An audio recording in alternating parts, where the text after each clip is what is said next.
Le quatrième épisode est captivant, offrant des moments d'horreur et de drame parmi les plus intenses de la série, tout en faisant monter la tension, et nous présente le galou.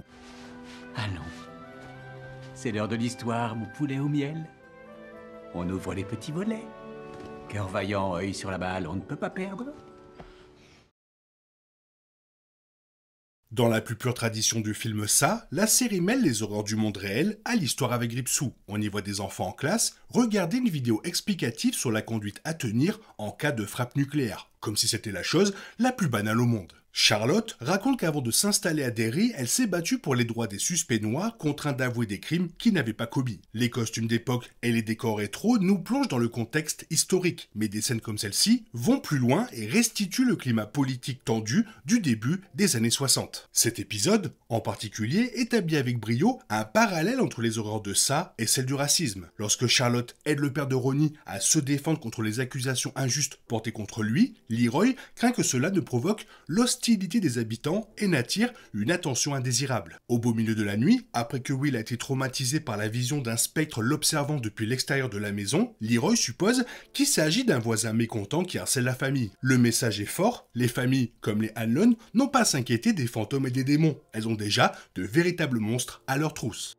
L'une des traditions de la franchise Ça est l'incompétence des adultes, et cet épisode ne fait pas exception. Les enfants ont besoin de leur aide pour combattre les monstres, mais les adultes refusent de les croire, même avec des preuves photographiques. À la fin de l'épisode précédent, les enfants avaient réussi à prendre des photos dans le cimetière. Au début de celui-ci, ils apportent immédiatement les photos au chef de la police, mais celui-ci les rejette d'emblée. Quand les enfants regardent ces photos, ils y voient la preuve irréfutable qu'ils sont terrorisés par un démon. Mais le chef, lui, n'y voit que la preuve irréfutable que ses enfants ont enfreint le couvre-feu strict de la ville. Et peut-être que Lily a besoin d'être internée à nouveau. Il semble que, comme le club des ratés, 27 ans plus tard, ils devront affronter ça seuls.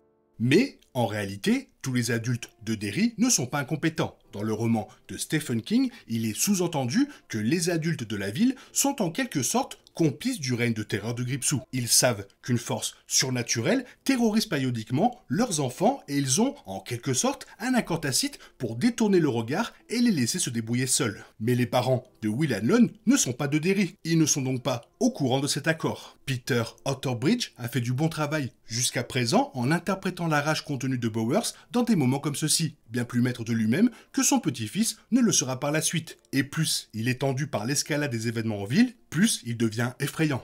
Cette tension imprègne la conversation entre Charlotte et Bowers au sujet du traitement infligé à Hank Grogan en détention. Otterbridge et Taylor Page échangent un dialogue poli mais laconique sur les dynamiques raciales à l'œuvre, offrant aux deux acteurs l'opportunité de mener deux discours simultanément. L'insistance peu convaincante de Bowers, affirmant que Derry n'est pas le Sud et que Hank Grogan bénéficie du même traitement qu'un blanc, ne fait qu'accentuer l'atmosphère sinistre. Ce malaise est renforcé lorsque Charlotte rencontre enfin Hank. On apprend alors qu'il entretient une liaison avec une femme blanche de la ville et que, au moment des meurtres, il était avec cette femme et qu'il craint maintenant d'être lynché.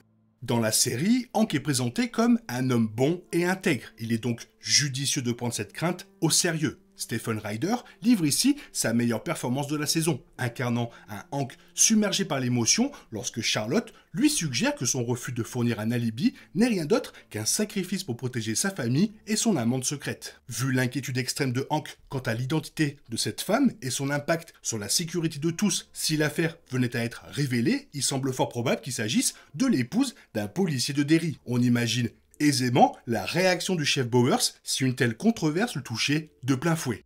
Alors que Charlotte et Leroy sont en désaccord sur leur implication dans l'affaire Hank, grâce à la perspicacité de Will, les enfants ont compris que ça se nourrit de peur. Dans cet épisode, la série sème les graines d'un élément déclencheur qui se retournera inévitablement contre eux dans les épisodes suivants. Lily donne à chacun de ses amis un cachet, les médicaments contre l'anxiété de sa mère, persuadés qu'ils les empêcheront d'avoir peur. Pilule volée et Gripsou, un mariage parfait à Derry. Je suis à la fois impatient et terrifié de voir comment la série va conclure cette histoire. Cela témoigne de l'efficacité narrative globale de cet épisode, tant dans la manière dont il reprend des éléments des 3 premiers épisodes et apporte des mises à jour pertinentes, que dans les conséquences qu'il met en place pour la seconde moitié de la saison.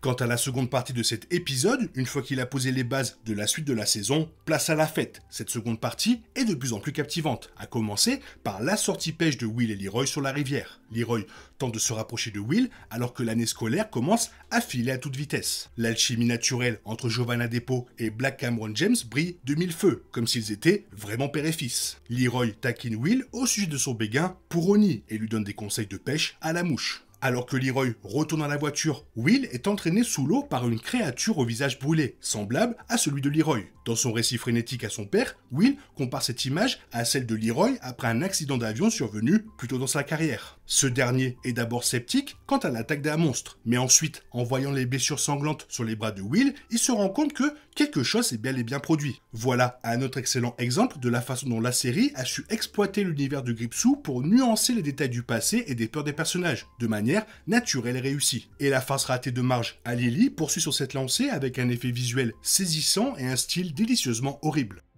L'ambiance de Derry dans les années 60 et l'accent mis sur la culture américaine donnent une dimension particulière aux archétypes et clichés simplistes, comme celui de la fille impopulaire, complexée par ses lunettes à verre épais. Du coup, quand la caméra s'attarde sur Marge se tortillant de dégoût devant un documentaire animalier sur les parasites oculaires des escargots, le calcul devient évident. Cette semaine, c'est tout simplement répugnant. L'intrigue contre Lily manquait de profondeur jusqu'ici, et même si je ne crois toujours pas à la trahison de Marge envers Lily pour gagner en popularité, elle nous a au moins offert le moment le plus fou de la série. Alors que Marge décide de renoncer à sa farce et d'être honnête avec Lily, ses yeux commencent à saigner et à sortir de sa tête, la poussant à se réfugier dans l'atelier de menuiserie pour conclure ce carnage oculaire de façon inoubliable.